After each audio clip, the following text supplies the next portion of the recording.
الحمد لله الحمد لله رب العالمين. الصلاة والسلام على رسول الأمين وعلى آله وصحبه أجمعين أما بعد.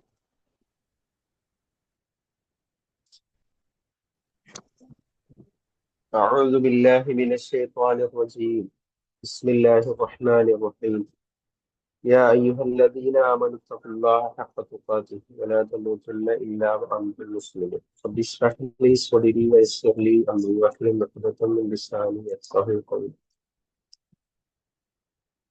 ഏറെ പ്രിയമുള്ള MITയുടെ പേരൻസ് മദ്രസ പഠിതാക്കളെ, അൽഹംദുലില്ലാ അള്ളാഹുവിന്റെ അനുഗ്രഹത്താൽ നമ്മുടെ ഈ ഒരു കോഴ്സ് ഏകദേശം ഒരു വർഷം പൂർത്തിയാകാനിരിക്കുമ്പോൾ നമ്മൾ ആരംഭിച്ച കിതാബ് തൗഹീദ് ഷെയ്ഖ് മുഹമ്മദ് ബിൻ അബ്ദുൽ വഹാബ് റഹിമഹുല്ലാ രചിച്ച തൗഹീദിന്റെ വിഷയത്തിൽ ഏറ്റവും ഗൗരവമുള്ള രൂപത്തിൽ നമുക്ക് മനസ്സിലാക്കി തരുന്ന ഒരു ഗ്രന്ഥമാണ് കിതാബ് തൗഹീദ്. അതിലൂടെ ലാ ഇലാഹ ഇല്ലല്ലാഹ്, അതിന്റെ മഅന എന്താണ്, അതിൽ നമ്മൾ സ്വീകരിക്കേണ്ടത് എന്താണ്, നമ്മുടെ വിശ്വാസത്തിലും പ്രവർത്തനങ്ങളിലും വാക്കുകളിൽ പോലും നമ്മൾ ശ്രദ്ധിക്കേണ്ട വിഷയങ്ങൾ എന്തൊക്കെയാണ് എന്നത് ഖുർആനിന്റെയും സുന്നത്തിന്റെയും ഒക്കെ വെളിച്ചത്തിൽ നമുക്ക് വിശദീകരിച്ചു തരുന്ന ചെറിയ ചെറിയ അധ്യായങ്ങളായിട്ടാണ് കിതാബ് തൗഹീദ് അദ്ദേഹം രചിച്ചിട്ടുള്ളത്. ഇൻഷാ അല്ലാഹ് നമ്മള് ഇന്നത്തെ ഒരു ക്ലാസ്സോടുകൂടി ഇതിന്റെ ആദ്യത്തെ ഒരു വർഷത്തെ നമുക്ക് പഠിക്കാനുള്ള ഒരു ഭാഗം ഇന്നത്തെ ഒരു ക്ലാസ്സോടുകൂടി നമ്മൾ ഇൻഷാ അല്ലാഹ് പൂർത്തീകരിക്കുകയാണ്. ഇത് ഇന്നത്തെ ക്ലാസ്സിൽ ഒരു 3 ചാപ്റ്ററിൽ വന്ന കാര്യങ്ങൾ ഒന്ന് നിങ്ങളുടെ ശ്രദ്ധയിൽപ്പെടുത്താനാണ് ആഗ്രഹിക്കുന്നത്. 15, 16, 17 അധ്യായങ്ങൾ. അതിൽ 15-ാമത്തെ അധ്യായത്തിൽ വളരെ കുറച്ച് കാര്യങ്ങളാണുള്ളത്. ഒരു വലിയ 2 ഹദീസുകൾ അവിടെ കൊടുത്തിട്ടുണ്ട്. അപ്പൊ അതിന്റെ ഒരു പിന്നെ സാരം പ്രധാനമായിട്ട് നിങ്ങൾക്ക് അതിന്റെ ഹെഡിങ്ങിൽ കാണാം: പിശാചുക്കളും ജ്യോത്സ്യന്മാരും. നമുക്കറിയാം ഇസ്ലാമിൽ പിന്നെ ജ്യോത്സ്യന്മാരുടെ അടുത്ത് പോവുക, അവര് പറയുന്നത് വിശ്വസിക്കുക എന്നതെല്ലാം നബി സല്ലല്ലാഹു അലൈഹി വസല്ലം വളരെ കർശനമായി വിലക്കിയ കാര്യങ്ങളാണ്. അവരുടെ ഈമാൻ നഷ്ടപ്പെടുത്തുന്ന, അവരുടെ കർമ്മങ്ങൾ പോലും നഷ്ടപ്പെടുത്തുന്ന കാര്യങ്ങളായിട്ട് നബി സല്ലല്ലാഹു അലൈഹി വസല്ലം പഠിപ്പിച്ച കാര്യങ്ങളാണ്. പക്ഷെ എന്നാൽ പോലും പലപ്പോഴും ഇന്നതൊക്കെ ചിലയിടങ്ങളിലൊക്കെ ഇസ്ലാമിക ജ്യോത്സ്യം എന്ന ടൈറ്റിൽ കൊടുത്തിട്ട്, ഞാൻ മുമ്പ് ഒരു സ്ഥലത്ത് അങ്ങനെ കണ്ടു, ഇസ്ലാമിക ജ്യോത്സ്യം എന്ന് പറഞ്ഞ് ചില ബോർഡുകളൊക്കെ വെച്ച് ആൾക്കാരെ അതിലേക്ക് ക്ഷണിച്ചു വരുത്തുന്ന ചില ആൾക്കാരുണ്ട്. എന്നാൽ അങ്ങനെയൊന്നുമില്ല. ഇസ്ലാമിക ജ്യോത്സ്യം എന്ന് പറഞ്ഞ് അല്ലെങ്കിൽ മുസ്ലിയാക്കന്മാർ നടത്തുന്ന, മുസ്ലിങ്ങളെ നടത്തുന്ന അങ്ങനത്തെ ഒരു സംഗതി ഇല്ല. അപ്പൊ ഇവിടെ പലപ്പോഴും ചില ആളുകൾ ഈ ജ്യോത്സ്യന്മാരെയും മറ്റുമൊക്കെ സമീപിക്കുന്നത് അവർക്ക് ചില കാര്യങ്ങൾ അറിയാൻ വേണ്ടിയാണ്. അവർക്ക് സംഭവിച്ച എന്തെങ്കിലും അപകടങ്ങളോ പരീക്ഷണങ്ങളോ രോഗങ്ങളോ അല്ലെങ്കിൽ ഇങ്ങനെ ആവർത്തിച്ചു കൊണ്ടിരിക്കുന്ന അത്തരത്തിലുള്ള പരീക്ഷണങ്ങളോ മറ്റൊക്കെ ഉണ്ടാകുമ്പോൾ അതിനെക്കുറിച്ച് ഇവരോട് പറയാനും അവര് നൽകുന്ന പ്രതിവിധികൾ സ്വീകരിക്കാനും ഒക്കെ ആയിട്ടാണ് പലപ്പോഴും ഇവരടുക്കൽ പോകുന്നത്. അതേപോലെ ഭാവി അറിയാൻ, ഇനി എന്തായിരിക്കും അവസ്ഥകൾ എന്നൊക്കെ അറിയാനായിട്ട് പോകുന്ന ആൾക്കാരും. അപ്പൊ ഇവിടെ ഈ അധ്യായത്തിൽ അത് പിന്നെ അതുമായി ബന്ധപ്പെട്ട കുറച്ച് കാര്യങ്ങൾ സൂചിപ്പിക്കുന്നുണ്ട്. അതിൽ പ്രധാനമായിട്ട് അള്ളാഹു മലക്കുകൾക്ക് വഹി നൽകുന്ന ആ ഒരു രൂപത്തെക്കുറിച്ച് പിന്നെ വിശദീകരിക്കുന്ന ഒരു ഹദീസാണ് ആദ്യം നമുക്ക് കാണാവുന്നത്. ഒരു പിന്നെ ഇദാ ഖളല്ലാഹുൽ അംറ ഫിസ്സമാഇ വറബത്തിൽ മലായികത്തു ബിഅജ്നിഹതിഹാ ഖളഅാനൻ ലിഖൗലിഹി കഅന്നഹു സിൽസിലത്തുൻ അലാ സഫ്വാൻ യൻഫുദുഹും ദാലിക. അള്ളാഹു ആകാശത്തിൽ ഒരു കാര്യം വിധിച്ചാൽ അള്ളാഹുവിന്റെ വാക്കിന് വിനയാന്വിതരായി മലക്കുകൾ തങ്ങളുടെ ചിറകുകൾ അടിക്കും എന്ന് പറഞ്ഞാൽ, അള്ളാഹുവിന്റെ ആ വാക്ക് കേൾക്കുമ്പോൾ മലക്കുകൾ അതിന് വിനയം പ്രകടിപ്പിച്ചുകൊണ്ട് അവരുടെ ചിറകുകൾ അടിക്കും. അപ്പൊ ആ കേൾക്കുന്ന ശബ്ദം അത് ഏതുപോലെയാണ്, ഒരു മിനുസമുള്ള പാറയിൽ ചങ്ങല വലിക്കുന്നത് പോലെയാണ് ആ ശബ്ദം അവർക്ക് അനുഭവപ്പെടുക. മിനുസമുള്ള പാറയിൽ ചങ്ങലയിട്ട് വലിച്ചാൽ ഉണ്ടാകുന്ന ഒരു ശബ്ദം പോലെയാണ് അത് അവർക്ക് അനുഭവപ്പെടുക. അങ്ങനെ ആ അള്ളാഹുവിന്റെ ആ വചനം അവരിലേക്ക് അഥവാ മലക്കുകളിലേക്ക് എത്തുമ്പോൾ അള്ളാഹു പറഞ്ഞു, അങ്ങനെ അവരുടെ ഹൃദയങ്ങളിൽ നിന്ന് പരിഭ്രമം നീങ്ങിക്കഴിയുമ്പോൾ, അഥവാ ആദ്യം കൊടുത്തിട്ടുള്ള ആയത്താണ്, ഹത്താ ഇദാ ഫുസ്സിഅ അൻ ഖുലൂബിഹിം ഖാലൂ മാദാ ഖാല റബ്ബുക്കും ഖാലുൽ ഹഖ്ഖ വഹുവൽ അലിയ്യുൽ കബീർ. അവിടെ പിന്നെ സൂറത്തു സബയിലെ 23-ാമത്തെ ആയത്താണ്. അവരുടെ പിന്നെ ഹൃദയങ്ങളിൽ നിന്ന് ഭയം നീങ്ങിപ്പോയി കഴിഞ്ഞാൽ അവരോട് ചോദിക്കും, മാതാ കാല റബ്ബുക്കും, നിങ്ങളുടെ റബ്ബ് എന്താണ് പറഞ്ഞത്? അപ്പോൾ അവര് പറയും, കാലുൽ ഹഖ, റബ്ബ് പറഞ്ഞത് സത്യമാണ്, വഹുവൽ അലിയുൽ കബീർ, അവൻ ഉന്നതനും മഹാനുമാകുന്നു എന്ന് അവർ തന്നെ, മലക്കുകൾ തന്നെ മറുപടി പറയുമെന്നാണ്. ഇവിടെ അള്ളാഹു വിധിച്ച വചനത്തെ, അതായത് അള്ളാഹു വഹി നൽകുന്ന സന്ദർഭത്തിൽ അവർക്കൊരു പരിഭ്രമം ഉണ്ടാകുന്നു, അഥവാ മലക്കുകൾ അത് കേൾക്കുമ്പോൾ പിന്നെ ഇതിന്റെ താഴെയുള്ള ഹദീസിൽ പറയുന്നുണ്ട്, അവര് പേടിച്ചുകൊണ്ട് അവരെ ബോധരഹിതരായി പിന്നെ വഹീന്റെ ഒരു ഗാംഭീര്യം പറയാൻ, അള്ളാഹുവിൽ നിന്നുള്ള ആ ഒരു പിന്നെ വഹി ഇറങ്ങുന്ന സമയത്ത് അതിന്റെ ഗാംഭീര്യത്താൽ അവര് ബോധരഹിതരായി വീഴുകയും പിന്നീട് അള്ളാഹുവിന് സാഷ്ടാംഗം സുജൂദിലായിട്ട് വീഴുകയും ചെയ്യും. അതിനുശേഷം ആദ്യമായിട്ട് ജിബ്രീൽ അലൈഹിസ്സലാം തല ഉയർത്തുകയും അങ്ങനെ പിന്നീട് മറ്റുള്ള ആളുകൾ എല്ലാവരും അവര് എഴുന്നേറ്റ് വരികയും ചെയ്യുന്ന സന്ദർഭത്തിലാണ് എന്താണ് റബ്ബ് പറഞ്ഞിരിക്കുന്നത് എന്ന് ചോദിക്കുകയും, അപ്പൊ ജിബ്രീൽ അലൈഹിസ്സലാം തന്നെ അവരോട് പറയും, റബ്ബ് സത്യമാണ് പറഞ്ഞിരിക്കുന്നത് എന്ന് പറഞ്ഞിട്ട് ആ അള്ളാഹുവിന്റെ വഹി അവരിലേക്ക് എത്തിച്ചു കൊടുക്കേണ്ടിടത്തൊക്കെ ജിബ്രീൽ അലൈഹിസ്സലാം ആ വഹി എത്തിച്ചു കൊടുക്കുമെന്നാണ്. അപ്പൊ അതിന്റെ ഇടയിൽ കുറച്ച് കാര്യങ്ങൾ കൂടി പറയുന്നുണ്ട്. അതിന്റെ ഇടയിൽ ഈ ആകാശത്തിലേക്ക് കട്ടുകേൾക്കാനായി പിശാചുക്കൾ ഇങ്ങനെ വരിവരിയായി നിന്നുകൊണ്ട് ഈ പറയുന്ന വഹിയിൽ നിന്ന് എന്തെങ്കിലും ഒക്കെ കട്ടുകേൾക്കാനായിട്ട് അവർ ശ്രമിക്കും. ആ ശ്രമിക്കുന്നതിന്റെ ഇടയിൽ തീജ്വാലകൾ അവരെ പിടികൂടുകയും അപ്പോൾ അവര് പിശാചുക്കൾ പിന്മാറിക്കളയുകയും ചെയ്യുമെന്നുണ്ട്. അതേപോലെ ചിലപ്പോൾ എന്തെങ്കിലും കുറച്ച് കാര്യങ്ങളിൽ നിന്ന് അവർക്ക് കിട്ടുന്നു, വളരെ കുറഞ്ഞ എന്തെങ്കിലും പിന്നെ പറഞ്ഞ അള്ളാഹു അറിയിച്ചു കൊടുക്കുന്ന കാര്യത്തിൽ നിന്ന് കുറച്ച് കാര്യങ്ങൾ എന്തെങ്കിലും അവർക്ക് കിട്ടുന്നു. അത് കിട്ടുമ്പോഴേക്കും ഈ പിന്നെ തീജ്വാലകൾ അവരെ വലയം ചെയ്യുമ്പോൾ അവരെ പേടിച്ച് പിന്നെ താഴേക്ക് പോകുന്ന സന്ദർഭമുണ്ട്. അതിന്റെ ഇടയിൽ തന്നെ ഇവര് ചില ആളുകൾക്ക്, ഈ ജ്യോത്സ്യന്മാർക്ക്, അതേപോലെ പിശാചിന്റെ കൂട്ടാളികളായിട്ടുള്ള ആളുകൾക്ക് ഇത് എത്തിച്ചു കൊടുക്കുന്നുവല്ല. അപ്പൊ ഇത് സൂചിപ്പിക്കാൻ കാര്യം, ഇപ്പൊ നമുക്കറിയാം ചില ജ്യോത്സ്യന്മാരോ അല്ലെങ്കിൽ അത്തരത്തിലുള്ള ആളുകളോ പറയുന്ന എന്തെങ്കിലും കാര്യങ്ങൾ ചിലപ്പോൾ യാഥാർത്ഥ്യങ്ങളുമായിട്ട് പൊരുത്തപ്പെട്ട് വരുമെന്നല്ല, ചിലപ്പോൾ അങ്ങനെ സംഭവിച്ചേക്കാം.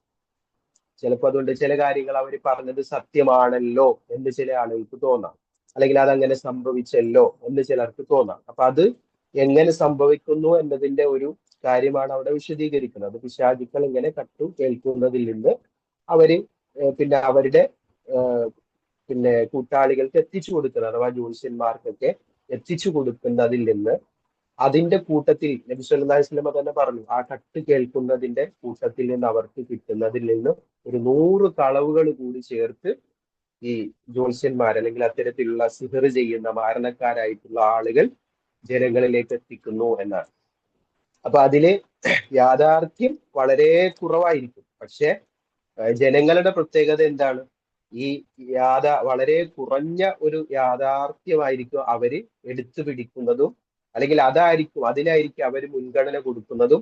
എന്നിട്ട് ബാക്കി പറയുന്ന ഈ കള്ളങ്ങൾ പോലും, ഈ 100 കള്ളങ്ങൾ ഒരു സത്യത്തിന്റെ പേരിൽ, അല്ലെങ്കിൽ ഒരു സത്യത്തിന്റെ ഒരു അംശത്തിന്റെ പേരിൽ ബാക്കി പറയുന്ന 100 കളവുകളും വിശ്വസിച്ച് അതിന്റെ അടിമയായി, അല്ലെങ്കിൽ അവരുടെയൊക്കെ അടിമയായിട്ട് അവര് പറയുന്നത് പോലെ ജീവിക്കുന്ന അവസ്ഥയിലേക്ക് ജനങ്ങൾ പോകും എന്നതാണ്. അപ്പൊ അതിനുള്ള സാധ്യതയെ പോലും പിന്നെ തൗഹീദുള്ള ആളുകൾക്ക് അങ്ങനെയുള്ള അബദ്ധം പോലും സംഭവിക്കാൻ പാടില്ല എന്നാണ് ഈ അധ്യായത്തിൽ വിശദീകരിക്കുന്നതിന്റെ പ്രധാനപ്പെട്ട ഭാഗം.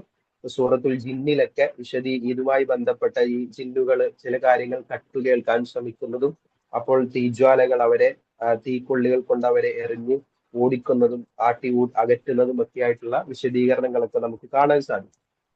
അപ്പൊ ഒരിക്കലും ഇസ്ലാം എന്ത് ചെയ്തിട്ടില്ല, അങ്ങനെയുള്ള ജ്യോത്സ്യന്മാരിനി അവർ പറയുന്നത് ശരിയാവട്ടെ തെറ്റാവട്ടെ, ശരിയാകാൻ സാധ്യതയുണ്ടോ തെറ്റാകാൻ സാധ്യതയുണ്ടോ, ഇതൊന്നും ഒരു വിശ്വാസിയെ സംബന്ധിച്ചിടത്തോളം അവനെ ബാധിക്കുന്ന കാര്യമേ അല്ല. അങ്ങനെയുള്ള ഇടങ്ങളിലേക്ക് പോകാൻ പാടില്ല. വെറുതെ പോലും പോകാം, വെറുതെയെങ്കിലും അവർ പറയുന്നത് കേൾക്കാൻ അറിയാൻ ആയിട്ട് പോലും ഒരു വിശ്വാസിയെ സംബന്ധിച്ചിടത്തോളം അതിന് പോലും അവൻ തയ്യാറാവുകയില്ല എന്നുള്ളതാണ്. കാരണം അവൻ ഹൈറും ഷറും എല്ലാം തീരുമാനിക്കുന്നത് അള്ളാഹുവാണ് എന്ന് കൃത്യമായ ബോധവും വിശ്വാസവും ഉള്ള ആളുകളാണ്. അപ്പൊ അതുകൊണ്ട് അത്തരത്തിലുള്ള അബദ്ധങ്ങളിലേക്ക് അവർ ഒരിക്കലും വീണ്ടു പോകില്ല. അപ്പൊ ഇവിടെ ജ്യോത്സ്യം അല്ലെങ്കിൽ പിന്നെ സിഹിർ, സാഹിറുകൾ ചെയ്യുന്ന പല ക്ഷുദ്രപ്പണികളെ കുറിച്ചും അത് ചെയ്യുന്ന കാര്യങ്ങളെ കുറിച്ചും അല്ലെങ്കിൽ അനുഭവങ്ങളെ കുറിച്ചൊക്കെ ചിലപ്പോൾ പലരും പലതും ഒക്കെ പറയാറുണ്ട്, പല കഥകൾ പറയാറുണ്ട്. അവിടെ പോയിട്ട് എനിക്ക് ഇന്ന അനുഭവം ഉണ്ടായി, അവിടെ നിന്ന് എനിക്ക് ഇങ്ങനെ അനുഭവം ഉണ്ടായി എന്നൊക്കെ പറയുമ്പോൾ അത് ഇതാണ്, അതൊക്കെ എന്താണ്, ഒരു തട്ടിപ്പാണ്. അതിന്റെ എല്ലാം പിന്നില് ഒരുപാട് കളവുകളാണ്. കളവുകൾ നിറഞ്ഞു നിൽക്കുന്നതിന്റെ ഇടയിലുള്ള ചില എന്തെങ്കിലുമൊക്കെ കാര്യങ്ങൾ യാഥാർത്ഥ്യമായി പൊരുത്തപ്പെട്ടു വരാൻ സാധ്യതയുള്ള എന്തെങ്കിലും സാഹചര്യം മാത്രമാണുള്ളത്.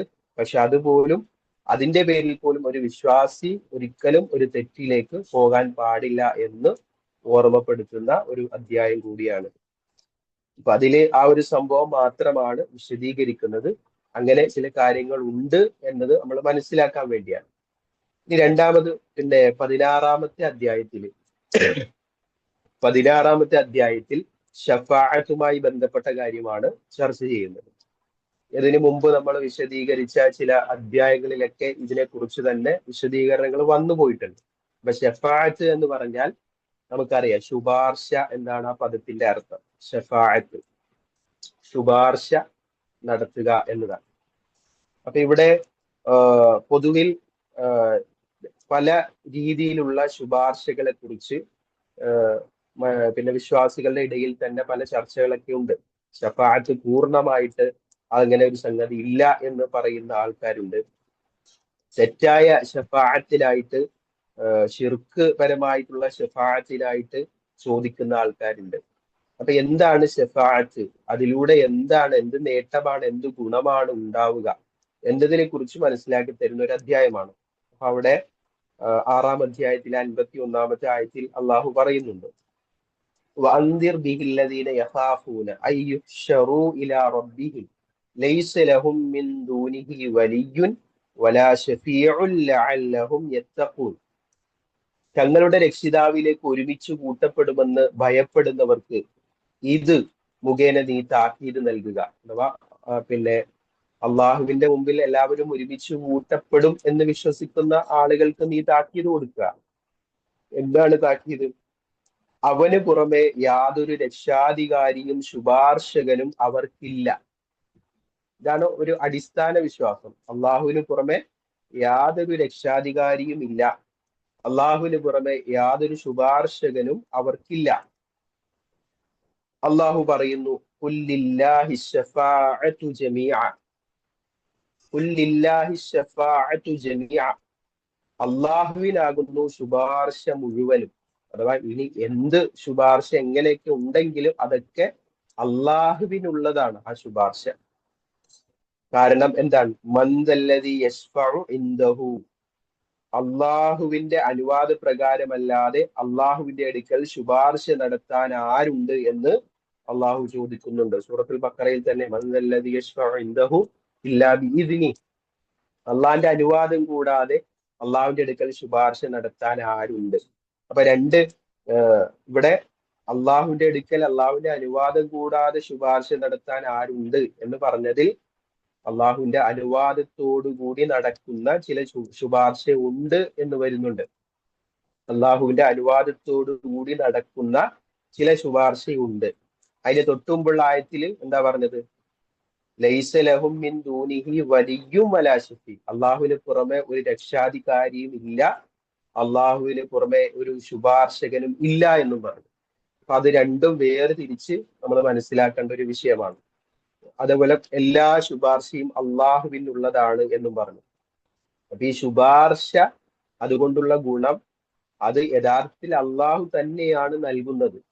ശുപാർശ കൊണ്ട് എന്തെങ്കിലും പ്രയോജനം ഒരാൾക്ക് കിട്ടുന്നുണ്ടെങ്കിൽ പോലും അത് ആരാണ്? അത് അള്ളാഹുവാണ് അത് നൽകുന്നത് എന്നാണ്. അതാണ് കുല്ലില്ലാഹി ശഫാഅത്തു ജമീഅ, എല്ലാ ശുപാർശയും അള്ളാഹുവിനുള്ളതാണ് എന്ന് പറഞ്ഞു. ഇനി അള്ളാഹുവിന്റെ അനുവാദ പ്രകാരം ശുപാർശ നടത്തുന്ന ഇതിനെ കുറിച്ച് പറഞ്ഞ ഭാഗം, അത് ഖുറാനിൽ പല സ്ഥലത്തും അള്ളാഹു വിശദീകരിച്ചിട്ടുണ്ട്. وكم من ملك في السماوات لا تغني شفاعتهم شيئا إلا من بعد أن يأذن الله لمن يشاء ويرضى. ആകാശങ്ങളിൽ എത്ര മലക്കുകളാണുള്ളത്, അവരുടെ ശുപാർശ യാതൊരു പ്രയോജനവും ചെയ്യുകയില്ല. മലക്കുകളുടെ എണ്ണത്തെ കുറിച്ച് നമുക്കറിയാലോ, നമ്മുടെ കണക്ക് കൂട്ടലുകൾക്ക് അപ്പുറമാണ് മലക്കുകളുടെയൊക്കെ എണ്ണം. അപ്പൊ അത് എണ്ണി കണക്കാക്കാൻ നമുക്കറിയില്ല, അത്രയും മലക്കുകളുണ്ട്. ഇപ്പം നബി സല്ലല്ലാഹു അലൈഹി വസല്ലമയുടെ മെഹറാജ് യാത്രയിലൊക്കെ ബൈത്തുൽ മഅമൂർ ചുറ്റിക്കൊണ്ടിരിക്കുന്ന മലക്കുകളെ കുറിച്ചൊക്കെ നബി സല്ലല്ലാഹു അലൈഹി വസല്ലമ വിശദീകരിച്ചിട്ടുണ്ട്. അതേപോലെ പിന്നെ സ്വർഗത്തിന്റെ നരകത്തിന്റെയും ഒക്കെ ബന്ധപ്പെട്ട പല കാര്യങ്ങൾ പറഞ്ഞപ്പോഴും, നരകത്തേക്ക് വലിച്ചു കൊണ്ടുവരുന്ന മലക്കുകളുടെ എണ്ണത്തെ പറഞ്ഞപ്പോഴും, അതിന്റെ ഓരോ ചങ്ങലകളിലുമൊക്കെ 70,000 മലക്കുകൾ വലിച്ചു കൊണ്ടുവരുന്ന രംഗത്തെ കുറിച്ചൊക്കെ വിശദീകരിച്ചിട്ടുണ്ട്. അങ്ങനെ എണ്ണമറ്റ മലക്കുകളാണ് ഉള്ളത്. അപ്പൊ എത്ര വക്കമ്മിൻ മലക്കിൻ ഫിസ്സമാവാത്ത്, ആകാശങ്ങളിൽ എത്ര മലക്കുകളാണ്. ലാ തുഗ്നി ശഫാഅത്തുഹും ഷൈഅ, അവരുടെ ശുപാർശ യാതൊരു ഫലവും ചെയ്യുകയില്ല. ഇല്ലാ മിൻ ബഅദി അൻ യഅ്ദന അല്ലാഹ്, അള്ളാഹു അനുവാദം കൊടുത്തതിന് ശേഷമല്ലാതെ. ലിമൻ യശാഉ വയർള, ആർക്കാണ് കൊടുക്കുക? ലിമൻ യശാഉ, അവൻ ഉദ്ദേശിക്കുന്നവർക്ക്, വയർള, അവൻ തൃപ്തിപ്പെടുന്നവർക്കും. അപ്പൊ ആകാശങ്ങളിൽ എത്ര മലക്കുകളാണുള്ളത്, അവരുടെ ശുപാർശ യാതൊരു പ്രയോജനവും ചെയ്യുകയില്ല. അള്ളാഹു അവൻ ഉദ്ദേശിക്കുകയും തൃപ്തിപ്പെടുകയും ചെയ്യുന്നവർക്ക് അനുവാദം നൽകിയതിന്റെ ശേഷമല്ലാതെ. അപ്പം ആർക്കാണ് ശുപാർശക്ക് അനുവാദം കിട്ടുക? അത് ശരിക്ക് ആർക്കാണ് അള്ളാഹു അനുവാദം കൊടുക്കുക? അള്ളാഹു ഉദ്ദേശിക്കുകയും അള്ളാഹു തൃപ്തിപ്പെടുകയും ചെയ്ത ആളുകൾക്കാണ്. അവർക്ക് വേണ്ടിയാണ് ഈ ശുപാർശ ഉപകാരപ്പെടുകയുള്ളൂ. അവർക്ക് വേണ്ടി മാത്രമേ ശുപാർശ ചെയ്യാനും കഴിയുകയുള്ളൂ. അപ്പൊ നമുക്കറിയാം, നബി സല്ലല്ലാഹു അലൈഹി വസല്ലം, നബി സല്ലല്ലാഹു അലൈഹി വസല്ലമക്ക് അള്ളാഹു അനുവദിച്ചു കൊടുത്ത ഒരു ശുപാർശയുണ്ട്. അതിന് മുമ്പ് ഒരാഴ്ച കൂടി പറഞ്ഞിട്ട് അതിലേക്ക് നമുക്ക് പോകാം. لا يملكون مثقال ذرة في السماوات ولا في الأرض وما لهم فيهما من شرك وما له منهم من ظهير. പ്രവാചകരെ പറയുക, അള്ളാഹുവിന് പുറമെ നിങ്ങൾ ജൽപ്പിച്ചു കൊണ്ടിരിക്കുന്നവരോടെല്ലാം നിങ്ങൾ പ്രാർത്ഥിച്ചു നോക്കൂ. ആകാശത്തിലാകട്ടെ ഭൂമിയിലാകട്ടെ ഒരണുവിന്റെ തൂക്കം പോലും അവർ ഉടമപ്പെടുത്തുന്നില്ല. അപ്പം അള്ളാഹുവിന്റെ പുറമെ ശുപാർശകരാണ് എന്ന് ബഹുദൈവ വിശ്വാസികളും മറ്റുമൊക്കെ വിശ്വസിച്ചു പോകുന്ന അവരുടെ പങ്കാളികളുണ്ട്. മക്ക മുശ്രിക്കുകളൊക്കെ വിശ്വസിച്ചു പോന്നിരുന്നത് എന്താ? ലാത്തയും മൊഴ്സയും മനാത്തയും, അതേപോലെ നൂഹ് നബിയുടെ കാലത്ത് വദ്ദു സുവാ യഹൂസും ഒക്കെ ഇവർക്ക് വേണ്ടി ശുപാർശ നടത്തുമെന്നായിരുന്നു അവരുടെയൊക്കെ വിശ്വാസം. അതേപോലെ അള്ളാഹുവിന് പുറമെ ഉള്ള ഔലിയാക്കൾ അള്ളാഹുവിലേക്ക് അടുപ്പിക്കാൻ വേണ്ടിയാണ് ഞങ്ങൾ ശുപാർശകരെ സ്വീകരിക്കുന്നത് എന്ന് വാദിച്ച ആളുകളാണ് ബഹുദൈവാരാധകരുടെ കൂട്ടത്തിൽ ഉണ്ടായിരുന്നത്. അപ്പൊ അവരോടൊക്കെ തന്നെ അള്ളാഹു മറുപടി കൊടുക്കുകയാണ്. നിങ്ങൾ ചോദിക്കുക, അല്ലെങ്കിൽ നിങ്ങൾ ജൽപ്പിച്ചു കൊണ്ടിരിക്കുന്നവരോടെല്ലാം നിങ്ങൾ പ്രാർത്ഥിച്ചു നോക്കൂ. ആകാശത്തിലോ ഭൂമിയിലോ ഒരണുവിന്റെ തൂക്കം പോലും അവർ ഉടമപ്പെടുത്തുന്നില്ല. ഇവരാരും ഒരു അണുവിന്റെ തൂക്കം പോലും ഉടമപ്പെടുത്തുന്നില്ല. അവ രണ്ടിലും അവർക്ക് യാതൊരു പങ്കുമില്ല.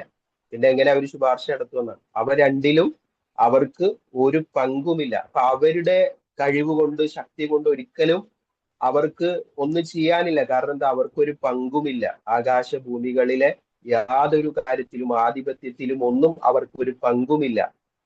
വമാ ലഹു മിൻഹും മിൻ ലഹീർ, അതോടൊപ്പം അവർക്ക് അവരുടെ കൂട്ടത്തിൽ നിന്ന് അവന് സഹായിയായിട്ട് ആരുമില്ല.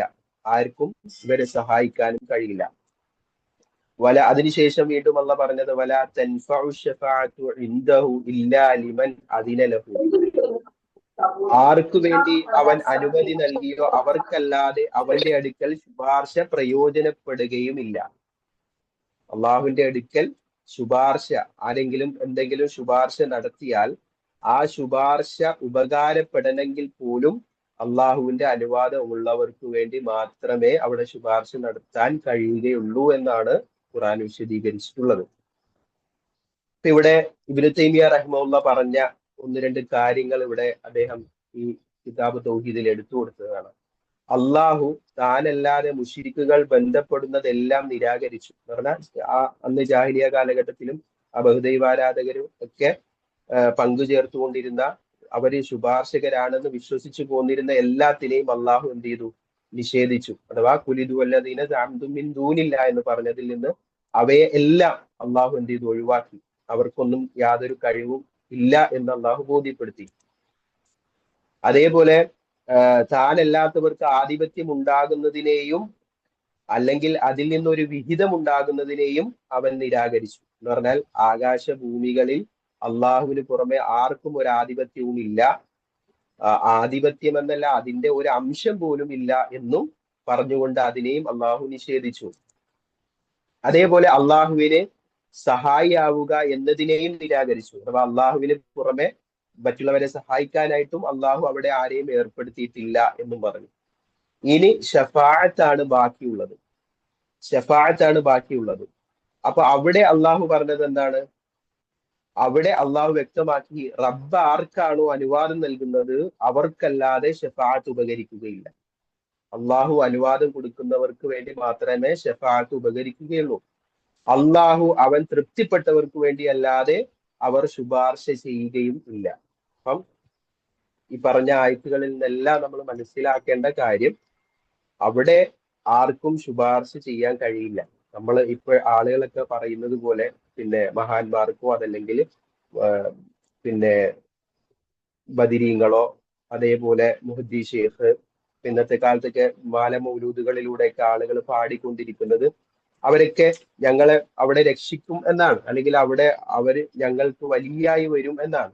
ഞങ്ങൾ ഇത് ബൈത്ത് ചൊല്ലിയാൽ അല്ലെങ്കിൽ ഈ മാല ചൊല്ലിയാൽ ഞങ്ങൾക്ക് വേണ്ടി അവരവിടെ സ്വർഗം ഇങ്ങനെ റിസർവ് ചെയ്ത് വെക്കും എന്നൊക്കെയാണ് ഇന്നത്തെ പല ആളുകളുടെയും ഒക്കെ ധാരണ. എന്നാൽ ഇവിടെ എല്ലാത്തിനെയും അള്ളാഹു സുബ്ഹാനഹു വ തആല എന്ത് ചെയ്യാണ്? അങ്ങനെ ഒരു സംഗതിയേ അവിടെ ഇല്ല. അവിടെ ഇനി ഷഫാഅത്തിന് അള്ളാഹു അനുവാദം കൊടുക്കുന്നത് ആർക്കാണ് നമുക്ക് അവിടെ അറിയാം. ആ സമയത്ത് പോലും അള്ളാഹുവിന്റെ അനുവാദം ഇല്ലാതെ അവർക്ക് ശുപാർശ ചെയ്യാൻ കഴിയില്ല. അവരുടെ ഇഷ്ടത്തിനനുസരിച്ച് തോന്നിയ ആളുകൾക്ക് വേണ്ടി ഒന്നും ശുപാർശ നടത്താൻ കഴിയില്ല. അതാണല്ലോ നബി സല്ലല്ലാഹു അലൈഹി വസല്ലമ ഫാത്തിമ റളിയല്ലാഹു അൻഹയോട് പറഞ്ഞത്, മോളെ നിനക്ക് വേണ്ടി നാളെ അള്ളാഹുവിന്റെ അടുത്ത് ഒന്നും എനിക്ക് നേടിത്തരാൻ എനിക്ക് കഴിയില്ല എന്ന് പറഞ്ഞത്. അപ്പൊ ഇവിടെ പിന്നെ മുശ്രിക്കുകൾ ധരിച്ചു വെച്ചതായ ഈ ഷഫാഅത്ത് അന്ത്യനാളിൽ അസംഭവ്യമാണ്. എന്ന് പറഞ്ഞാൽ മുശ്രിക്കുകള് ബഹുദൈവാരാധകര് വിചാരിച്ചിരുന്ന എന്താ, ഏതെങ്കിലും ഷെയ്ഖിന്റെ ആരാധിച്ചുകൊണ്ട് അവരിഷ്ടപ്പെടുന്ന കാര്യങ്ങളൊക്കെ ചെയ്ത് ജീവിച്ചാൽ അവർ ഞങ്ങൾക്ക് വേണ്ടി ശുപാർശ നടത്തുമെന്നായിരുന്നു അവരുടെ വിശ്വാസം. അപ്പൊ അതിനെയാണ് അള്ളാഹു മൊത്തത്തിൽ അങ്ങനെ ഒന്നും ഇല്ല എന്ന് പറഞ്ഞ് പിന്നെ പൂർണ്ണമായിട്ട് അത്തരത്തിലുള്ള ഒരു ശുപാർശയും നടക്കാനില്ല, സംഭവിക്കുകയില്ല എന്ന് വ്യക്തമാക്കി. എന്നാൽ വിശുദ്ധ ഖുർആൻ അതിന്റെ സംഭവ്യതയെ നിഷേധിച്ചതുപോലെ നബി സല്ലല്ലാഹു അലൈഹി വസല്ലം പറഞ്ഞത്, അദ്ദേഹം വരികയും തന്റെ റബ്ബിന് സുജൂദിൽ വീഴുകയും റബ്ബിനെ സ്തുതിച്ചുകൊണ്ടിരിക്കുകയും ചെയ്യും. അദ്ദേഹം ഷഫാഅത്ത് കൊണ്ട് ആദ്യമേ ആരംഭിക്കുകയില്ല. നമുക്കറിയാം നബി സല്ലല്ലാഹു അലൈഹി വസല്ലമയുടെ ഷഫാഅത്തിനെ കുറിച്ച്. ഷഫാഅത്ത് നമ്മൾ ബാങ്കിന് ശേഷമുള്ള പ്രാർത്ഥനയിൽ നമ്മൾ പറയാറുണ്ടല്ലോ, ആത്തി മുഹമ്മദനിൽ വസീലത വൽ ഫളീലത വബഅസുഹു മഖാമൻ മഹ്മൂദൻ അല്ലദീ വഅദ്ത. നീ വാഗ്ദാനം ചെയ്ത സ്തുത്യർഹമായ സ്ഥാനത്ത് അദ്ദേഹത്തെ നീ ഉയർത്തണമേ എന്ന് നമ്മൾ പ്രാർത്ഥിച്ചാൽ അവർക്ക് എന്റെ ശുപാർശ ലഭിക്കും എന്ന് നബി സല്ലല്ലാഹു അലൈഹി വസല്ലം പറഞ്ഞിട്ടുണ്ട്. അപ്പൊ ആ ശുപാർശ ഏതാണ്? ആ ശുപാർശ പോലും അതിനെയാണ് ഷഫാഅത്തുൽ കുബ്ര, ഏറ്റവും വലിയ ശുപാർശ എന്ന് വിശേഷിപ്പിക്കപ്പെട്ടത്. ആ ശുപാർശ പോലും നബി സല്ലല്ലാഹു അലൈഹി വസല്ലം നേരെ പോയിട്ട് അള്ളാഹുവിനോട് ശുപാർശ നടത്തുകയല്ല ചെയ്യുന്നത്, മറിച്ച് അള്ളാഹുവിന്റെ അടുക്കൽ വരികയും അള്ളാഹുവിന്റെ സുജൂദിൽ വീഴുകയും റബ്ബിനെ സ്തുതിച്ചുകൊണ്ടിരിക്കുകയും ചെയ്യും. അങ്ങനെ ഷഫാഅത്ത് കൊണ്ട് ആരംഭിക്കാതെ ഈ റബ്ബിനെ സ്തുതിച്ചുകൊണ്ട് സുജൂദിൽ വീണ് കിടക്കുന്ന നബി സല്ലല്ലാഹു അലൈഹി വസല്ലമയോട് അള്ളാഹു പറയുമെന്നാണ്, താങ്കൾ തല ഉയർത്തിയ മുഹമ്മദ്,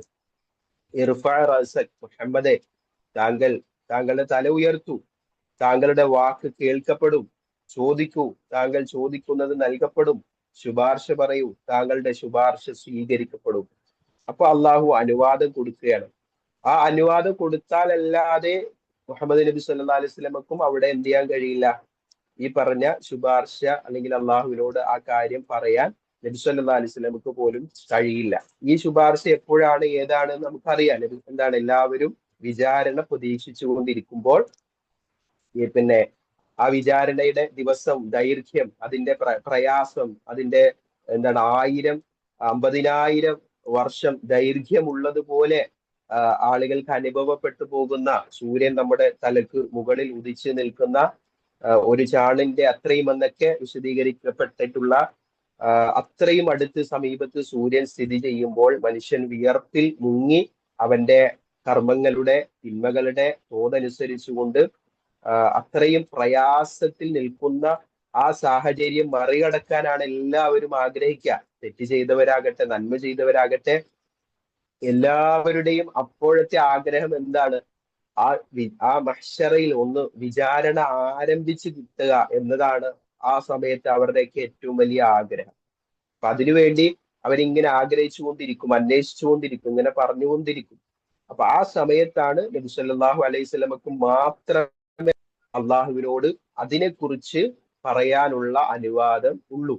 അതാണ് നമ്മൾ നബി സല്ലല്ലാഹു അലൈഹി വസല്ലമക്ക് വേണ്ടി ആ പിന്നെ ബാങ്കിന് ശേഷമുള്ള പ്രാർത്ഥന പ്രാർത്ഥിച്ചാൽ ആ ശുപാർശ ഉപകാരപ്പെടുന്നതിനെ കുറിച്ച് നബി സല്ലല്ലാഹു അലൈഹി വസല്ലമ പറഞ്ഞത്.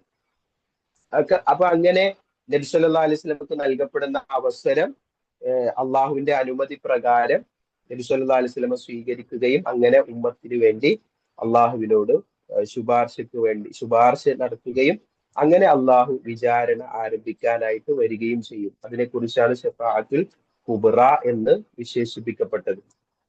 ഇനി ഈ ശുപാർശ കൊണ്ട് ആർക്കാണ് പ്രയോജനം, ഈ ശുപാർശ കൊണ്ട് ആർക്കാണ് ഉപകാരം ഉണ്ടാവുക, അതും വളരെ കൃത്യമായി പിന്നെ നബി സല്ലല്ലാഹു അലൈഹി വസല്ലമയോട് ചോദിച്ചു.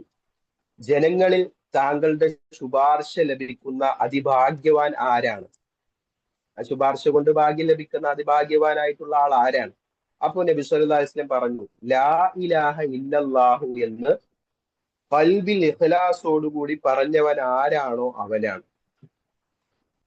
അപ്പം നബി സല്ലല്ലാഹു അലൈഹി വസല്ലമയുടെ ശുപാർശ കൊണ്ട് എന്തെങ്കിലും പ്രയോജനം കിട്ടണമെങ്കിൽ ലാ ഇലാഹ ഇല്ലല്ലാ ഹൃദയത്തിൽ ഇഖ്ലാസോടെ എന്ന് പറഞ്ഞാൽ നിഷ്കളങ്കമായ നിലയിൽ, പിന്നെ ശിർക്കോ തെറ്റായ വിശ്വാസങ്ങളോ അന്ധവിശ്വാസങ്ങളോ അതൊന്നും ഉണ്ടാവാത്ത നിലയിൽ കൃത്യമായി പൂർണ്ണമായി ഇഖ്ലാസോടെ ലാ ഇലാഹ ഇല്ലല്ലാ പറഞ്ഞ ഹൃദയം, അങ്ങനെയുള്ള ആളുകൾക്ക് ആ ശുപാർശ എന്തായിരിക്കും? ഹൈറായിരിക്കും. അവരായിരിക്കും സൗഭാഗ്യവാന്മാരാകുന്ന ആളുകൾ. അപ്പം അവിടെ അങ്ങോട്ട് വിജയിക്കാൻ സാധിക്കണമെങ്കിൽ ലാ ഇലാഹ ഇല്ലല്ലാ വേണം എന്നാണ് ആ പറഞ്ഞതിന്റെ സാരം.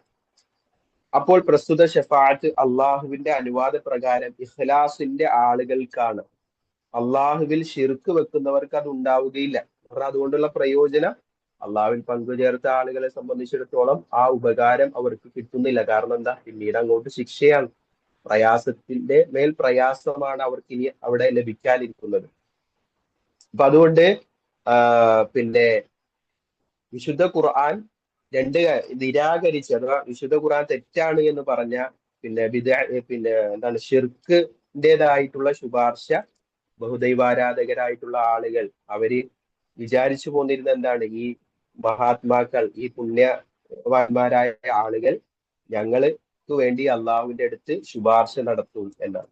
അങ്ങനെ ശുപാർശ നടത്തി ഞങ്ങളെ രക്ഷപ്പെടുത്തും എന്നാണ്, അള്ളാഹുവിലേക്ക് ഞങ്ങളെ അടുപ്പിക്കുമെന്നൊക്കെയാണ് ഇവരുടെ വിശ്വാസം ഉണ്ടായിരുന്നത്. അത് ശിർക്ക് പരമായിട്ടുള്ള വിശ്വാസവും.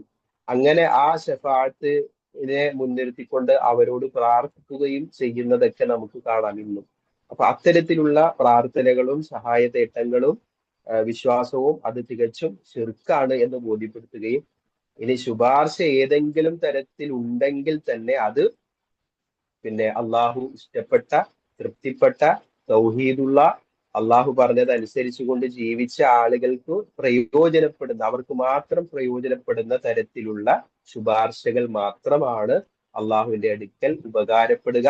കാരണം അതെല്ലാം അള്ളാഹുവിന്റെ അധീനതയിൽ മാത്രം ഒതുങ്ങി നിൽക്കുന്നതാണ്. അള്ളാഹുവിന്റെ തീരുമാനത്തിൽ മാത്രം ഒതുങ്ങി നിൽക്കുന്ന ശുപാർശകൾ മാത്രമാണ് അവിടെ സ്വീകരിക്കപ്പെടുക എന്നതാണ് ഖുർആൻ വളരെ കൃത്യമായിട്ട് നമുക്ക് മനസ്സിൽ തരുന്നത്. ഇതാണ് ശുപാർശ ഷഫാഅത്തുമായി ബന്ധപ്പെട്ട് നമ്മൾ മനസ്സിലാക്കേണ്ട ഒരു പ്രധാനപ്പെട്ട വിഷയം. ഇനി അടുത്ത അധ്യായം ഹിദായത്തുമായി ബന്ധപ്പെട്ടതാണ്. അത് നമുക്ക് എല്ലാവർക്കും അറിയാവുന്ന ഒരു വിഷയമാണ്. ഹിദായത്ത് എന്ന് പറഞ്ഞാൽ സന്മാർഗം, അത് അള്ളാഹുവിൽ നിന്ന് ലഭിക്കേണ്ടതാണ്. ഹിദായത്ത് അള്ളാഹുവിൽ നിന്ന് ലഭിക്കേണ്ടതാണ്.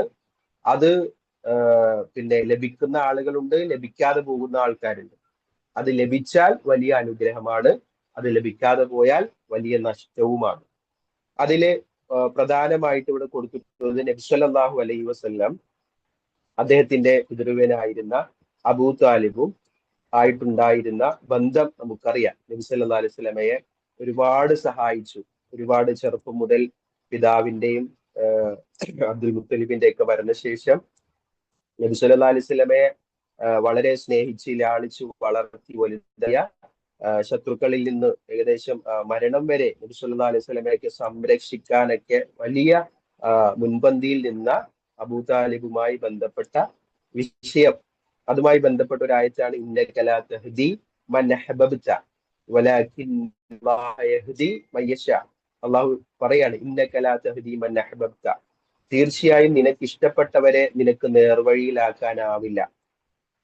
വലാകിന്നല്ലാഹ യഹ്ദി മൻ യശാ, പക്ഷെ അള്ളാഹുവാണ് അവൻ ഉദ്ദേശിക്കുന്നവരെ നേർവഴിയിലാക്കുന്നത്.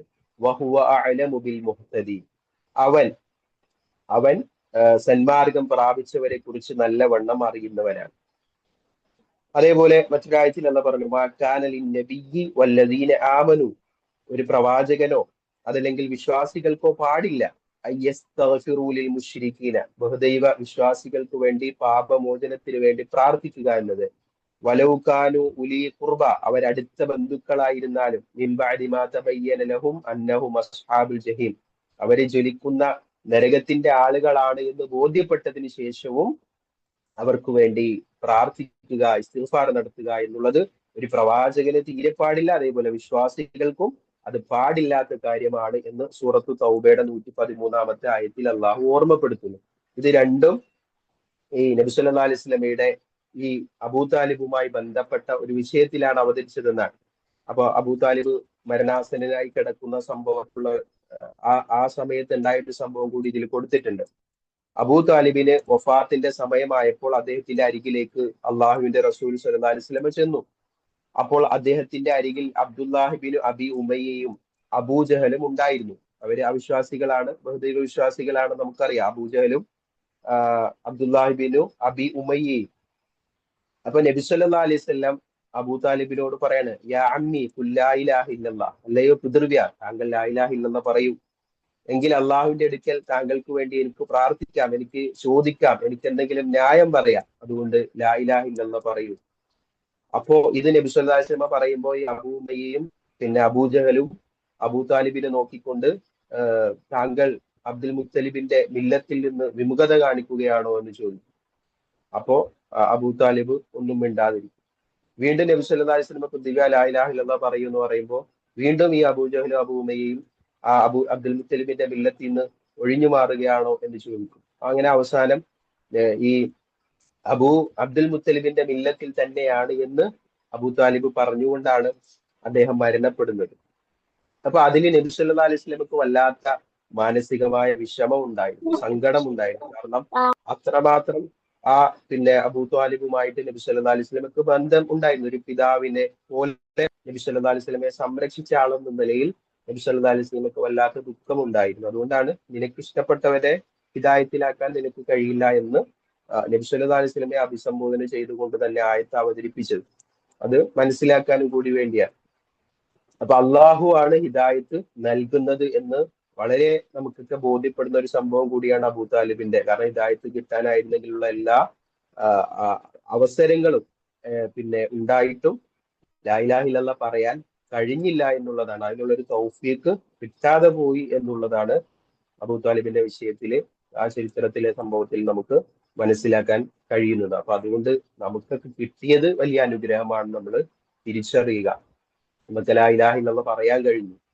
ലാ ഇലാഹ ഇല്ലല്ലയെ കുറിച്ച് സംസാരിക്കാനും കേൾക്കാനും പഠിക്കാനും അത് ആവർത്തിച്ചു കൊണ്ടിരിക്കാനും ഒക്കെ കഴിഞ്ഞു എന്നത് വലിയ അനുഗ്രഹമാണ്. ഇപ്പൊ ഇബ്രാഹിം നബിയുടെ വിഷയത്തിലും അള്ളാഹു പിന്നെ ഇബ്രാഹിം നബി അലൈഹി സ്വലാം തന്റെ വാപ്പക്ക് വേണ്ടി ഇസ്തിഗ്ഫാർ നടത്തുന്ന വിഷയം പറഞ്ഞപ്പോൾ അവിടെയും അള്ളാഹു പിന്നെ അങ്ങനെ പാടില്ല എന്ന് വിലക്കുന്നത് നമുക്ക് കാണാം. അതേപോലെ നൂഹ് നബി അലൈഹിസ്സലാം തന്റെ മകന് വേണ്ടി സംസാരിക്കാനായിട്ട് ഒരുങ്ങുമ്പോഴും അതും അള്ളാഹു സുബ്ഹാനഹു വിലക്കുന്നത് നമുക്ക് കാണാം. അപ്പൊ ഇതൊക്കെ എന്താണ് ഒരു വളരെ പ്രധാനപ്പെട്ട പ്രവാചകന്മാരുടെ ഉലുൽ അസ്മുകളിൽപ്പെട്ട പ്രവാചകന്മാരുടെ ചരിത്രങ്ങളിൽ പോലും ലാ ഇലാഹ ഇല്ലല്ലാ അവരുടെ കുടുംബങ്ങളിൽപ്പെട്ട ആളുകൾ അല്ലെ, മകൻ, പിതാവ്, ഭാര്യ, അതേപോലെയുള്ള പല ആളുകളും അതിൽ നിന്ന് പിന്നെ അകന്നു പോയപ്പോൾ ഇവര് പ്രവാചകന്മാരായതുകൊണ്ട് ഒരു പ്രത്യേകത ഒന്നും അവർക്ക് കിട്ടിയില്ല.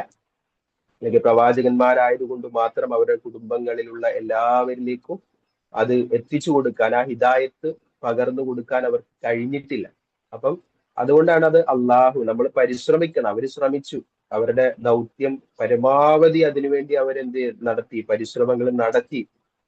അപ്പൊ അതേ നമുക്കും കഴിയുകയുള്ളൂ, പരിശ്രമങ്ങൾ നടത്തുകയും നമ്മൾ ഒരിക്കലും അതിൽ നിന്ന് അകന്നു പോവാതെ തന്നെ അത് മുറുകെ പിടിച്ചുകൊണ്ട് ലാ ഇലാഹ ഇല്ലല്ലാഹ് അംഗീകരിച്ചും കൃത്യമായിട്ട് അതിന്റെ ഷർത്തുകൾ, നിബന്ധനകളൊക്കെ പാലിച്ചുകൊണ്ടും നമുക്ക് ലഭിച്ച ഹിദായത്തിനെ പ്രയോജനപ്പെടുത്താൻ നമ്മൾ ശ്രമിച്ചുകൊണ്ടിരിക്കണം. നമ്മുടെ കുടുംബങ്ങളിലേക്കും നമ്മുടെ മക്കളിലേക്കും അതൊക്കെ കിട്ടണം, ലഭിക്കണം, തൗഹീദുള്ളവരായിരിക്കണം എന്നൊരു നിർബന്ധ ബുദ്ധിയും കണിശതയും നമുക്കും ഉണ്ടായിരിക്കണം. നമ്മൾക്കിത് കിട്ടിയിട്ട് നമ്മുടെ കുടുംബക്കാർ അതിൽ നിന്ന് അകന്ന് നമ്മുടെ ഒരു അശ്രദ്ധ കൊണ്ട്, നമ്മളുടെ ഒരു പോരായ്മ കൊണ്ട് അവര് ഇതിൽ നിന്ന് അകന്നു പോകുന്ന ഒരു സാഹചര്യം ഉണ്ടാവാതിരിക്കാനും ശ്രദ്ധിക്കണം. അപ്പൊ ഇതാണ് ഇന്നത്തെ നമ്മുടെ 3 അധ്യായത്തിൽ വളരെ കുറച്ച് കാര്യങ്ങളേ ഉള്ളൂ. ഒന്ന് പിന്നെ ജ്യോത്സ്യന്മാരുമായി ബന്ധപ്പെട്ട പിശാചുക്കളും ജ്യോത്സ്യന്മാരും തമ്മിലുള്ള ഒരു ബന്ധത്തെ കുറിച്ച് പറഞ്ഞ ഒരു ഭാഗം. രണ്ടാമത് ഷഫാഅത്ത് എന്താണ്, പിന്നെ നിഷേധിച്ച അല്ലെങ്കിൽ ഷിർക്കായ ഷഫാഅത്ത്, അത് ഒരിക്കലും ഒരു തരത്തിലും അങ്ങനെ ഒരു ഷഫാഅത്ത് ഇല്ല, അങ്ങനെ ഒരു ശുപാർശ ഇല്ല എന്ന് അള്ളാഹു വളരെ കൃത്യമായിട്ട് ഖുർആനിൽ നമുക്ക് പറഞ്ഞു തന്നു. എന്നാൽ നബി സല്ലല്ലാഹു അലൈഹി വസല്ലം അള്ളാഹു അനുവദിച്ചു കൊടുത്തിട്ടുള്ള ശുപാർശ പോലും അത് അള്ളാഹു പറയുന്നതിനനുസരിച്ച് അള്ളാഹു തൃപ്തിപ്പെടുന്ന ആളുകൾക്ക് വേണ്ടി, അവർക്ക് പ്രയോജനപ്പെടുന്ന തൗഹീദുള്ള ഇഖ്ലാസുള്ള ആളുകൾക്ക് മാത്രം ഉപകാരപ്പെടുന്ന തരത്തിലുള്ള ശുപാർശകളാണ് എന്നതും നമ്മൾ മനസ്സിലാക്കി. മറ്റൊന്ന് ഹിദായത്താണ്. ആ ഹിദായത്ത് അള്ളാഹു നൽകുന്ന ഒരു സൗഭാഗ്യമാണ്. അത് ആർക്ക് കിട്ടും, ആർക്ക് കിട്ടില്ല എന്ന് നമുക്ക് പറയാൻ കഴിയില്ല. അത് പിന്നെ നിലനിർത്താൻ, അല്ലെങ്കിൽ അവസാനം വരെ നിലനിർത്താൻ നമ്മൾ ശ്രമിക്കുക. ചില ആളുകൾക്ക് കുറച്ചു നാൾ കിട്ടും. അതായത് ഇപ്പം ഈ ലാ ഇലാഹ ഇല്ലല്ലാഹ് ഇതുമൊക്കെ അറിഞ്ഞ് അംഗീകരിച്ച് മുസ്ലിമായിട്ടൊക്കെ ജീവിക്കുകയും എന്നാൽ ഇടയ്ക്ക് വെച്ച് അതെല്ലാം കൈയൊഴിഞ്ഞ് തോന്നിയ പോലെയൊക്കെ ജീവിക്കുന്ന ചില ആൾക്കാരെ നമുക്ക് കാണേണ്ടി വന്നിട്ടുണ്ട്. ചില കുടുംബങ്ങളിൽ അങ്ങനെയുള്ള ആളുകളെ കാണേണ്ടി വന്നിട്ടുണ്ട്. അപ്പം അതെന്താണ്, ആ ഹിദായത്ത് നഷ്ടപ്പെടുന്നത് എപ്പോഴാണെന്ന് നമുക്കറിയില്ല. അതുകൊണ്ടാണ് എപ്പോഴും പ്രാർത്ഥിക്കുന്നത് ഇഹ്ദിനസ് സിറാത്തൽ മുസ്തഖീം എന്ന്. അല്ലെ, നമുക്ക് കിട്ടിയ സാധനം വീണ്ടും വീണ്ടും നമ്മൾ ആവർത്തിച്ച് നമ്മുടെ നമസ്കാരത്തിലൊക്കെ പ്രാർത്ഥിക്കുകയാണല്ലോ, ഇഹ്ദിനസ് സിറാത്തൽ മുസ്തഖീം. അപ്പൊ സൂറത്തുൽ ഫാത്തിഹ, അതിലെ വചനങ്ങൾ ആവർത്തിക്കപ്പെടുന്ന സബുൽ മസാനി എന്ന് പറയപ്പെടുന്ന ആയത്തുകളാണ്. അപ്പൊ അതുകൊണ്ട് തന്നെ ആ പ്രാർത്ഥന ഇഹ്ദിനസ് സിറാത്തൽ മുസ്തഖീം നമ്മൾ പറയുമ്പോൾ അതിന്റെ വില മനസ്സിലാക്കണം. അത് നമ്മളിൽ നിന്ന് അകന്നു പോവാതിരിക്കാനാണ്, നമ്മളത് ഉറപ്പിക്കാനാണ്. ഇനി അത് മരണം വരെ എന്നല്ല, മരണാനന്തരവും നമുക്ക് ഉണ്ടാകേണ്ടതാണ് ഹിദായത്ത്. മരണാനന്തരവും അള്ളാഹുവിന്റെ മാർഗദർശനം കിട്ടുന്ന ആളുകൾക്കാണ് സ്വർഗത്തിലേക്ക് എത്തിപ്പെടാൻ കഴിയുകയുള്ളൂ. അപ്പൊ അതുകൊണ്ട് അത് ഇടയ്ക്ക് വെച്ച് പോവാതിരിക്കാൻ ശ്രമിക്കണം. അതിനുവേണ്ടിയാണ് നമ്മൾ ഈ ഈമാൻ പുതുക്കുന്നത്, പ്രാർത്ഥിക്കുന്നത്. പിന്നെ അതേപോലെ ഇതേപോലുള്ള കിതാബ് തൗഹീദാവട്ടെ, അതേപോലെ തൗഹീദിന്റെ ആയത്തുകളാകട്ടെ, ക്ലാസ്സുകളാകട്ടെ, പ്രഭാഷണങ്ങളാകട്ടെ, ഉത്ബോധനങ്ങളാകട്ടെ, ഇതെല്ലാം നമ്മൾ കേട്ടുകൊണ്ടിരിക്കുന്നത് ഉത്ബോധനങ്ങൾ നിരന്തരമായി നമ്മളുടെ ഹൃദയങ്ങളിലേക്ക് കടന്നു വരും തോറും ഈമാൻ പുതുക്കിക്കൊണ്ടേയിരിക്കും, അതിന് പുതുമ ഉണ്ടായിക്കൊണ്ടിരിക്കും. അതിൽ കടന്നുകൂടുന്ന പുഴുക്കുത്തുകളെയും അതല്ലെങ്കിൽ അശ്രദ്ധ, മടി, അലസത, ഇതെല്ലാം നമ്മളിൽ നിന്ന് അകന്നു പോകാനും നമുക്കൊരു സമാധാനം, അൽഹംദുലില്ലാ ഞാൻ എത്ര ഭാഗ്യവാനാണ്, ഞാൻ എത്ര പിന്നെ സന്തോഷവാനാണ്, മറ്റൊന്നും എനിക്ക് കിട്ടിയില്ലെങ്കിൽ എന്താ, എനിക്ക് ഹിദായത്ത് കിട്ടിയല്ലോ, വേറൊന്നും മറ്റേ ആളുകളുടെ അത്ര സമ്പത്ത് എനിക്കില്ല, സൗന്ദര്യം എനിക്കില്ല, ഈ ലോകത്ത് മറ്റുള്ള പല കാര്യങ്ങളും എനിക്കില്ലെങ്കിലും ഞാൻ അവരെക്കാൾ ഒക്കെ മുന്നിലാണ്. കാരണം അൽഹംദുലില്ലാ ഞാനൊരു തൗഹീദുള്ള ഹിദായത്ത് ലഭിച്ച ഒരു മനുഷ്യനാണെന്ന് ഒരു സമാധാനം, ഒരു ആശ്വാസം നമ്മുടെ ഹൃദയങ്ങളിൽ ഉണ്ടെങ്കിൽ അതെപ്പോഴും നമുക്ക് നല്ലൊരു കരുത്താണ്, നല്ലൊരു ആത്മവിശ്വാസമാണ്. അത് മുറുകെ പിടിച്ചുകൊണ്ട് മുന്നോട്ട് പോകാൻ നമുക്ക് കഴിയണം. ഇൻഷാ അല്ലാഹ് നമ്മുടെ ഈ കിതാബ് തൗഹീദിലെ അധ്യായങ്ങളെല്ലാം നിങ്ങളുടെ കൈകളിൽ ഇതിന്റെ ടെക്സ്റ്റ് ബുക്കുകൾ ഉണ്ട്. അപ്പൊ അതുകൊണ്ട് ഒന്ന് റിവിഷൻ നടത്തി അതിന്റെ തുടക്കം മുതൽ ഈ ഗ്രന്ഥത്തിന്റെ കർത്താവിന്റെ ഇതെഴുതിയ പണ്ഡിതൻ ഷെയ്ഖ് മുഹമ്മദ് ബിൻ അബ്ദുൽ വഹാബ് റഹിമഹുല്ലയെ കുറിച്ചുള്ള അദ്ദേഹത്തിന്റെ ജീവചരിത്രം മുതലാണ് നമ്മൾ ക്ലാസ്സുകൾ ആരംഭിച്ചത്. തുടർന്ന് അങ്ങോട്ട് ലാ ഇലാഹ ഇല്ലല്ലാഹ് അതിന്റെ അർത്ഥം എന്താണ്, ആശയം എന്താണ്, അതുമായി ബന്ധപ്പെട്ട ആയത്തുകൾ ഏതൊക്കെയാണ് എന്നൊക്കെ നമ്മൾ വളരെ കൃത്യമായിട്ട് മനസ്സിലാക്കിയിട്ടുണ്ട്. അപ്പൊ അതൊന്ന് നിങ്ങൾ ആദ്യത്തെ പാഠഭാഗങ്ങൾ മുതൽ നിങ്ങൾ പഠിച്ച് വായിച്ചു പഠിക്കുക. ഇൻഷാ അല്ലാഹ് മറ്റുള്ള കാര്യങ്ങളെ കുറിച്ചൊക്കെ മൊത്തത്തിൽ നിങ്ങളോട് ഇനി നമ്മുടെ മുന്നോട്ടുള്ള ഈ ക്ലാസിന്റെ മറ്റു കാര്യങ്ങൾ എന്തൊക്കെയാണ് അതിനെ കുറിച്ചൊക്കെയുള്ള നിർദ്ദേശങ്ങൾ ഇൻഷാ അല്ലാഹ് നിങ്ങൾക്ക് തുടർന്ന് ലഭിക്കുന്നതാണ്. നമുക്കൊരു ഇതിന്റെ ഒരു തുടർച്ച ഉണ്ടാകണം. ഇത് പൂർത്തീകരിച്ചതിന് ശേഷം ഇൻഷാ അല്ലാഹ് അടുത്തൊരു ബാച്ച് നമ്മൾ തുടങ്ങുമ്പോഴും ഇത് പൂർത്തിയാക്കിയ ആളുകൾ അതിന്റെ തുടർച്ചയായിട്ട് നമ്മൾ ഇതിന്റെ ഒരു സർട്ടിഫിക്കറ്റ് വിതരണമൊക്കെ കഴിഞ്ഞതിന് ശേഷം സെക്കൻഡ് ബാച്ചും ഉണ്ടാകും. അപ്പം ഇതുവരെയുള്ള ആ പാഠഭാഗങ്ങൾ നന്നായി വായിച്ച് മനസ്സിലാക്കുക. അതോടൊപ്പം തെളിവുകളാണ് പ്രധാനം. നമ്മൾ ഖുറാന്റെ ആയത്തുകൾ മനസ്സിലാക്കുക, അതും അതിന്റെ അർത്ഥവും പഠിക്കുക എന്നത്. അതേപോലെ ചരിത്ര സംഭവങ്ങളും ഹദീസുകളിൽ വന്ന ഭാഗവും അതേപോലെ മനസ്സിലാക്കുക എന്നതാണ് ഈ കിതാബ് തൗഹീദിലെ ഏറ്റവും പ്രധാനപ്പെട്ട കാര്യം എന്ന് മനസ്സിലാക്കുക. അള്ളാഹു നമ്മൾ പഠിച്ചത് നമ്മുടെ ഹൃദയങ്ങളിലും വിശ്വാസത്തിലും പ്രവർത്തനങ്ങളിലും എല്ലാം നിലനിർത്തി തരുമാറാകട്ടെ. എല്ലാ ഇഹലോകത്തും പരലോകത്തും അതുകൊണ്ട് വിജയം കൈവരിക്കുന്ന വിശ്വാസികളുടെ കൂട്ടത്തിൽ അള്ളാഹു നമ്മെ എല്ലാം ഉൾപ്പെടുത്തി അനുഗ്രഹിക്കുമാറാകട്ടെ. അൽഹംദുലില്ലാഹി റബ്ബിൽ ആലമീൻ. السلام عليكم ورحمة الله وبركاته. سبحانك اللهم وبحمدك أشهد أن لا إله إلا أنت أستغفرك وأتوب إليك. السلام عليكم ورحمة الله وبركاته.